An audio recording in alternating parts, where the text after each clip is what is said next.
What are the potential issues with the timeline? What are the potential ones? Because this is the first time we're hearing Yeah. about this. So could you give us some idea of what is in the back of your mind with the issue with the timelines? We just have some issues that we want to flush out in terms of the process, so. That's So as much it's as not- that's as much as I'm going to say about that tonight. It's not the timeline, it's the process that you have an It's issue with? It's the whole picture, and that was the discussion we had when you came to SLT, about how's the facilities committee going to play in this? How is this going to play into that? How are we going to get projects done? When are they going to be submitted? When things come up? How are we going to get our hands tied? We started tying in that superintendent's advisory committees, completely inappropriate. Those are my advisory committees, not advisory committees to any other committees. There's a lot of unanswered questions to this process. But you can adopt it and we'll make it work, or you can wait and we can try to flesh those things out so that we know. People do not speak candidly to you. They go and they do what they're directed to do. They participate on those committees, and we have our executive meetings, and they're very candid with me, and they're not going to be candid with you.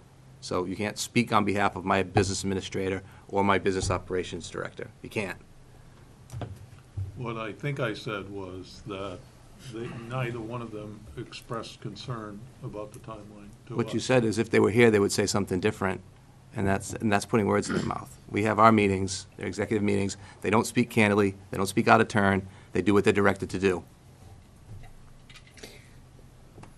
One of the things the CIP committee asked for at the last board meeting, or the board meeting before, was some kind of a flow chart as to how all of these creations, the superintendent advisory committees, the facilities committee, the CIP, all of these organizations relate to one another in their hierarchy, in their communication, in their authority over the other.